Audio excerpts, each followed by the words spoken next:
There's no depths criminals won't sink to in their attempts to get their hands on personal and banking information that they can further exploit. Our colleague Lynn Larson has uncovered yet another one, and it has not been widely publicized. Make sure you stick around until the end when Lynn shares tips on how you can protect yourself against this type of fraud.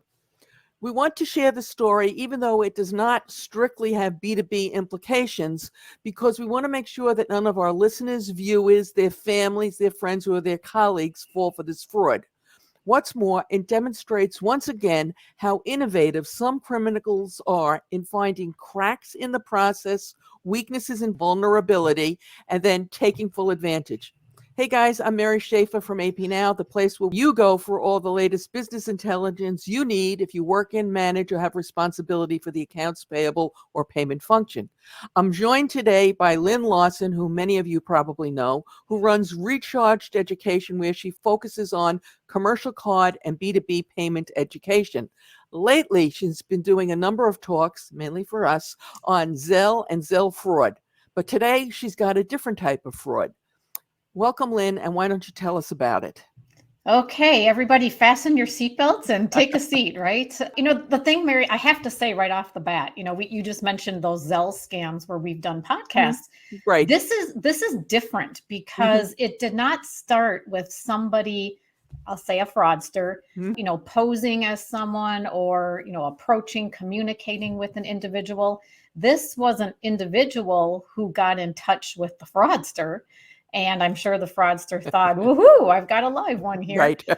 So, yeah, this isn't a B2B story, but I would think, especially small businesses, you can probably have some takeaways from this. Yes. And this one just boggles my mind. And I really just fell into it. It was about a week ago when my senior citizen neighbor. So here we go. This is an elder fraud thing, but it can happen to anyone. It could happen to anyone. Oh, for sure.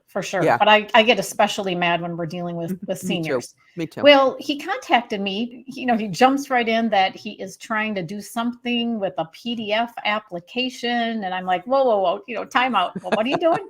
And he just said, well, I've been communicating with this guy and I need to print this PDF that he emailed to me. I'm like, okay, first of all, I'm trying to establish that it's not like one of those scams with Amazon or whatever, where a fraudster is posing as something like that.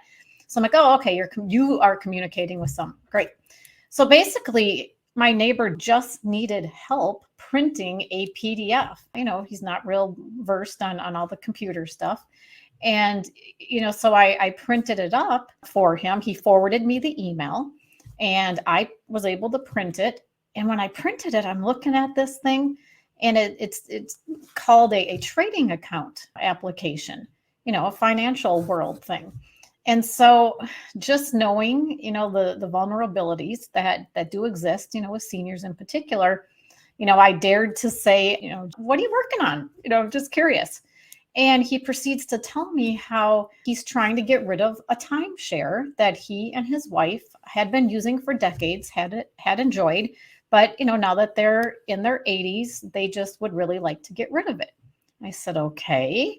And then he goes on to tell me how he called the resort where the timeshare is located. And I don't know who he spoke with, but he did tell whomever that, he wanted to get rid of his timeshare because he and his wife were getting up there in years, which I guess I wouldn't tell people that off the bat. Right. So whomever he was speaking with said, hey, Michael can help you. So he gets the contact information for the Michael and ultimately had at least one, to my knowledge, maybe more, extensive phone calls with Michael. And Michael said, well, the resort is about to go public. I mean, he started to talk stock options and I might be a little fuzzy on all the details. And, of course, I'm getting this from Jim. Right. And, the long and short of it is, well, if Jim were to set up an account with Michael's company, given the number of shares he possessed through his timeshare, he could, walk away with roughly $80,000. Well, sounds great, doesn't it? You get rid of the timeshare, you get a huge sum of money. You just have to get that account set up first. So, again, I'm trying to help with just the technical aspects of printing a PDF, and it goes down this rabbit hole. And this was on a Wednesday evening. And so I said, Jim, if you don't mind, can I just do a little research on this company? Just because, there's so many different deals that, there tend to be missing pieces. Right. And I didn't want to instill fear. I mean, certainly this could have been a legitimate business deal. And so I didn't want to slow him. It could be. Right. Yeah. Right. The last thing I wanted was, to slow him down if it was really legitimate. But just, I'm looking at this application by this time. It doesn't look very professional. It was branded one way in the corner, but then it referred to a different company in the body of the application itself. So I thought, I just don't know about this. So, Jim agreed. Well, okay, it's evening anyway, look into it. Well, then it got to be the next morning. It was a Thursday morning. And I thought, I've got this guy, this Michael's email. I'm going to just send and request some more information. Even copying Jim, just basically, sounding nice, not doubting anything, but, just wanted more information about what this deal was. Well, then, my neighbor was busy, all day, he was away from home. But a couple of times he contacted me saying, have you heard anything? What do you think? I mean, he was, you could tell, getting a little antsy. And I said, well, I haven't gotten any response from Michael yet, but just there are certain things that maybe really aren't adding up at this point. So, please don't do anything. Don't send any personal information. Right. Don't do payments, just the whole gamut, don't do anything until I can maybe get some more information. And the other thing that was disturbing, besides the application looking, kind of unprofessional, I mean, it asked for anything you can think of: date of birth, social security numbers, passport numbers. Oh, yeah. Passport numbers? Oh, yes. My God. Yes. I mean, it was very extensive. So, all right. So Jim's like, okay, well, then it got to be, we're heading into the afternoon at this point, and I'm thinking, I have not heard back from Michael. And then, meanwhile, you were not Michael's friend. Well, I mean, at this point, we weren't enemies, but, it goes on from here. I mean, I'm researching, Googling, doing all sorts of internet searching of this guy, his email, the company names referenced on the application, and I'm just seeing things that don't add up. In fact, at one point I came across a complaint online referring to one of the company names that I was looking up. And I thought, I just have a bad feeling. And so then I texted Jim saying, I just have, some questions, or I don't know. Again, I still didn't want to make Jim fearful, but I'm really starting to rev up in terms of my fear. And Jim doesn't respond, and normally he's pretty quick with the texts. And I could see that he had read my text and he wasn't answering me. And I thought, oh, shoot, I was just it was a feeling, Mary, I'm just getting panicked. And so then I tried to call Jim and he didn't answer. I'm like, oh my goodness, I'm just really at this point getting nervous because the whole deal did not add up. And so then I even called Jim again, about 15 minutes later, this is late afternoon. And then Jim answers. And he said, well, I've been on the phone with Michael. That's why I couldn't answer your call. And he said, yeah, I'm just on my way to the bank. I said, why are you going to the bank? Well, he gave me routing information. I just need to get this payment off to him. I'm like, no. How much was the payment? Well, he said it was $4,000. Okay. So, whether that's true or maybe it was more, I don't know. And, at this point, Mary, I thought to myself, I'm done trying to be, tiptoe around it. I just said, Jim, I think this is a scam. And here is why. I said his email address doesn't quite match, the company names that we're talking about based on the application. He's pressuring you. He's calling you all day long, pressuring you to make this deal. And, the deal itself doesn't make sense. And he hasn't responded to my email. I said, please don't go to the bank, and Jim's like, well, it's, pretty soon the banks are going to be closed. I'm like, I know, just wait. It can wait. Right. If it's legitimate, it'll be there tomorrow. Well, Exactly. I mean, I just, by this time I thought, oh my goodness, I'll go and throw myself in front of his door, whatever I have to do. Yeah. So I said, well, Jim, can I call Michael? I see his phone number here. It's part of that Mhm. email. And I'll conference you in. I'm not trying to do things Right. without you. And so that's what I ended up doing. And I called, and there was a receptionist person who answered, and I asked for this Michael, and of course she's saying, who's calling? And I'm saying, well, I'm calling on behalf of, Jim, blah, blah, blah, blah.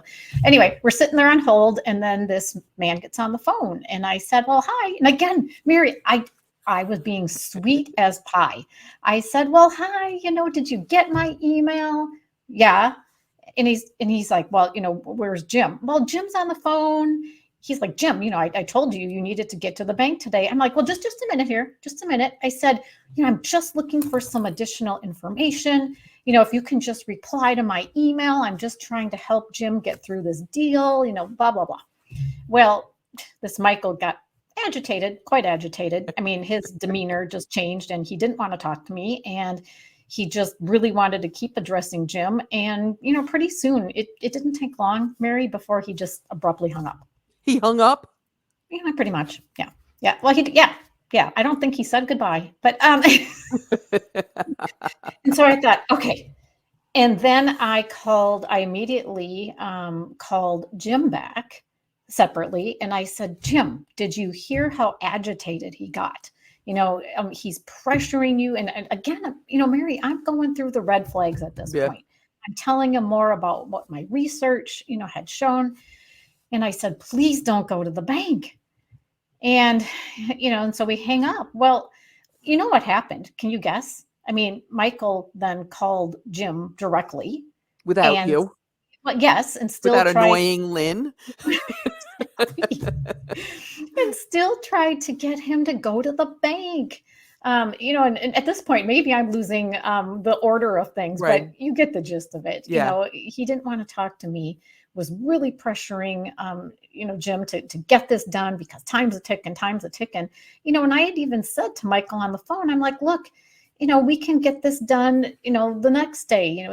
It was just crazy. So I'm still, I felt like, Mary, that I was practically pleading, right. And what just threw me for a loop, I mean, truly, is that, from the get-go, I was telling Jim, please just wait, and so many of these deals, just things don't work correctly. Again, I avoided using the word scam until later, and I'm like, just give me some time. And the power of the fraudsters, and at this point, I'm calling him a fraudster, the power to get people to act immediately. Yes. And I mean, I'm a trusted neighbor. We have a good relationship. And, yet what this Michael was saying to him was making him act even after I said, wait. I mean, when I heard he was on his way to the bank, I think I screeched.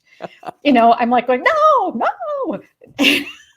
But I'll tell you something else. Somebody at the timeshare company was complicit in this. Well, in fact, I even said to Jim, because they'd enjoyed this resort, for decades. I said, I don't know if the resort is a victim or, if they're part of it. I don't know. I didn't certainly want to bash the resort that they had loved for years, but oh my gosh, that was just it was a doozy. I God only knows what he was going to do with all that personal information too. Well, I did even ask, I said, did you provide this man any information? I mean, I know that, again, Jim asked for my help with the PDF. And so I knew he wasn't probably, tuned in to how to fill it in and scan it and, all of that. But I thought, did he give it to him over the phone? To be honest, I don't know. Jim was a little vague in answering me when I asked about that. And, I didn't want to keep pushing into his hope he didn't. His business. I know. I hope he didn't, but who knows? Yeah. Right. So it's just there are so many red flags. Right. There's so many red So flags. Lynn's got some tips for you on how you can protect yourself and or your organization in this type of an incident.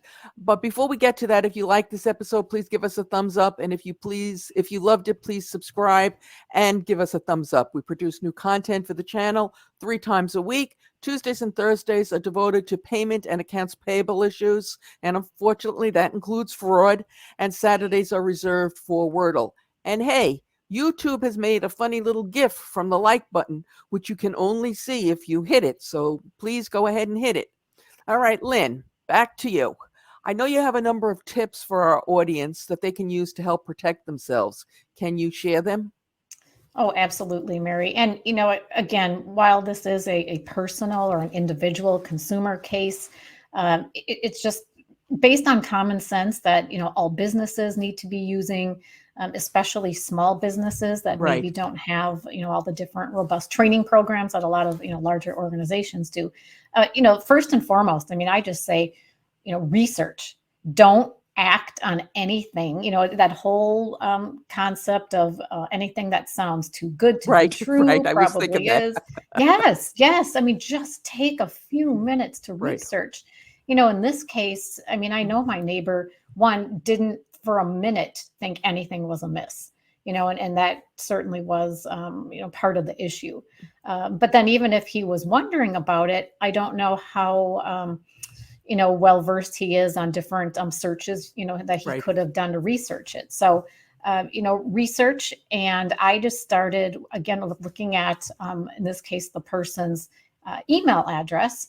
And it's not like it was a wacky one or anything. It wasn't a yahoo.com. No. See, that's just, it wasn't obvious. It was a business name, but it wasn't exactly like the company name referenced on the application. Well, I know I saw one, it was pay.pal.com. And unless you were looking real close, it looked like PayPal. Well, and this wasn't even like that either. Like the company name on the application, it was like 3 words, let's say. And his email address just had 2 of them. It was pretty obviously different, even though some of the words, were the same. And, I just even Googled that and it wasn't finding anything. And if you were to Google AP-now in your case, it's going to find you. Right. And so then I was, looking at that. And so look at the email address. Right. Make sure Google it matches. Right. Yep. And then I was, of course, Googling the company name. I mentioned there was one type or one name branded on it. Another company was referenced in the body of the application. I was Googling both of those. And that's how I stumbled upon that one complaint that I alluded to, and so that's another one. The whole thing of acting now, pressure, hurry. In the business world, I think you can run into things potentially that look like vendors, so to use a business example, if you've got the supplier that comes your way is offering you a far better deal than what you might be getting today on some type of commodity or service. And, it's the same type of thing, and if they're saying, well, you can't get this great pricing unless you just sign up today, it's the same sort of deal. You just have to take a minute and say, no, wait a second. So it's Googling or searching. I don't, it's not exclusive to Google. But the other part to this is all of the information was taking place via phone calls. I don't think there was anything in terms of the details of the deal. I don't think anything was documented. It might have been in an email between them, but even that is not, when you're talking, shares and $80,000 and the removal or disposal, whatever term you want to use of a timeshare, there should have been a document, right? Terms, conditions, disclosures, right. Too. And then when I found a website for also something that says no guarantees, because in the financial markets there are no guarantees. Well, right. Well, okay. So then on that note too, when I got to the website of one of the company names, it just didn't look. Well, one, if you have different antivirus software like a Mhm. McAfee or something, Mhm. when I Googled that, it found the website, but Oh, you got a notice? well, not stay away notice, but it was that question mark notice, like, I don't Okay. know about this. And I thought, Yeah. okay, if Oh, this is a big suspicious website. reputable, Yeah. yeah, financial, type of company, it really It should shouldn't not be look like getting that. this. Yeah, yeah. No. And so you get into the website and, it had nothing of being like the FDIC insured. It just, again, it didn't look right. I Right. mean, all of these things, no deal, no documented terms, conditions, disclosures, and everything was about you've got to do it now and go and wire money. I Right. mean, it just screamed everything was wrong. It really was. Yeah. Okay. Well, that was pretty interesting, Lynn. It's a shame that we have to talk about this so often because it seems to be like every time we turn around, there's a new fraud. And for that reason, fraud has become a really important issue for our marketplace, and I guess the consumer market as well. And unfortunately, it's one that is continually evolving and not necessarily in a good way. Right. So, In fact, let me add one more thing before yeah. you kind of wrap it up too. If and this again relates more to consumers, but if you're dealing with someone who is putting themselves forward as being a financial representative Hmm. and they claim to be registered with FINRA, at least in the United States, Hmm. both FINRA and the SEC have tools on their website for anyone to access that you can look people and companies up that way. That's good to know. And, That's and so I wanted to promote that too. So that's sort of a second layer of Googling, if you will. right. Exactly. Yeah. So Lynn has joined us for a number of fraud talks, and as we alluded to earlier, she's become somewhat of a Zelle expert. She did a talk on Zelle fraud, which you can listen to, or you can peruse our entire fraud playlist using links that will appear momentarily on YouTube and are in the show notes below. As always, we appreciate your thumbs up, your subscribes, your shares, and your comments. And a big thank you, Lynn, for coming to share this with our Oh, audience. I want to get the word out. Thanks, Mary. Okay.